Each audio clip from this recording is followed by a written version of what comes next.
सूरज का जन्म कब और कैसे हुआ? 4.6 बिलियन वर्ष पहले। सूर्य का जन्म कब हुआ? सूर्य का जन्म कब हुआ था और यह पृथ्वी से कितनी दूरी पर है? सूर्य के पिता कौन हैं? क्या सूर्य के जन्म से पूर्व पृथ्वी अंधकारमय थी?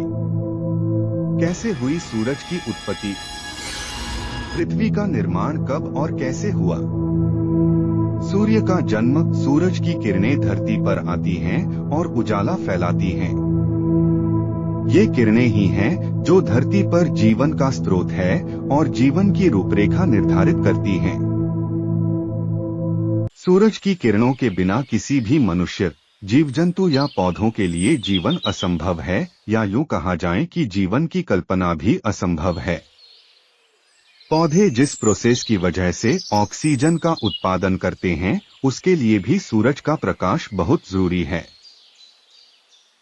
यहाँ तक कि अगर धार्मिक मान्यताओं के आधार पर भी बात की जाए तो ऐसा माना जाता है कि सूर्य देवता को रोजाना जल चढ़ाने से व्यक्ति के सभी रोग और द्वेष दूर होते हैं और वो निरोगी और दीर्घायु होते हैं। ऐसा माना जाता है कि सारे जगत का निर्माण करने वाले ब्रह्मा जी ने ही सूर्य की भी रचना की थी। पूरी कथा कुछ इस प्रकार है कि सृष्टि का जब प्रारंभ हुआ था तब ब्रह्मा जी के मुख से सबसे पहले उस शब्द की उत्पत्ति हुई थी। इस शब्द के प्रकट होने के बाद ही सूर्य का जन्म हुआ। ये सूर्य का शुरुआती स्वरूप था जो कि काफी सूक्ष्म था। बाद में भू, भुव और स्व शब्द उत्पन्न हुए। ये तीनों पिंड के रूप में में विलीन हुए और उसके बाद सूर्य के वास्तविक और ज्वलंत स्वरूप की उत्पत्ति हुई। अगर एक और पौराणिक कथा की माने तो सृष्टि की उत्पत्ति के लिए ब्रह्मा जी ने अपने दाएं अंगूठे से दक्ष और बाएं अंगूठे से उनकी पत्नी को उत्पन्न किया। इसके बाद दक्ष की 13 पुत्रियां हुई। उनकी 13वीं कन्या का विवाह ब्रह्मा जी के पुत्र मारीची से हुआ, जिसे सप्तऋषि में एक कश्यप ऋषि उत्पन्न हुए। कश्यप और अदिति के जो पुत्र हुए वो देवता कहलाए और वही कश्यप ऋषि की दूसरी पत्नी दिति से हुए पुत्र दानव कहलाए। जैसा कि पौराणिक कथाओं से ज्ञात ही है कि दानव और देवता हमेशा लड़ते रहे। दैत्य और दानवों के बीच कई युद्धों का जिक्र पौराणिक कथाओं में मिल ही जाता है। ऐसी ही एक कथा में वर्णन है कि देवता एक बार युद्ध में दानवों से हार गए थे और इसके बाद देवताओं की माता अदिति चिंता से घिरी रहने लगी। अपनी संतानों की सफलता, समृद्धि और उनके संरक्षण के लिए उन्होंने सूर्यदेव की उपासना करना शुरू किया। उनकी तपस्या से सूर्यदेव प्रसन्न हुए और उन्हें आशीर्वाद दिया कि वो उनके गर्भ से जल्द ही जन्म लेंगे। इसके कुछ वक्त बाद ही ये वरदान सच साबित हुआ और अदिति ने गर्भधारण किया। गर्भावस्था के दौरान भी वो कड़े उपवास रखती थी, जिसकी वजह से उनकी सेहत खराब रहने लगी थी। अपने पति के समझाने पर भी उन्होंने व्रत करना नहीं छोड़ा। वो हमेशा कहा करती थी कि उनका होने वाला पुत्र तो सूर्य का अंश है, उसे कुछ भी नहीं होगा। ये बात सच भी साबित हुई और अदिति के गर्भ से मर्तंड ने जन्म लिया। मर्तंड सूर्य का ही एक नाम है। इसके बाद ये देवताओं के नायक बने और असुरों से देवताओं की रक्षा की। अदिति के गर्भ से जन्म लेने के कारण ही सूर्य देव को आदित्य के नाम से भी जाना जाता है। पुराणों के अनुसार माघ मास की शुक्ल पक्ष की सप्तमी तिथि को सूर्य देव की रोशनी पहली बार पृथ्वी पर पड़ी। हमारा सूर्य पृथ्वी पर बसे हर जीव जंतुओं का जीवनदाता है। हमारे सूर्य के बिना पृथ्वी पर किसी भी तरह हमारा जीवन संभव नहीं है।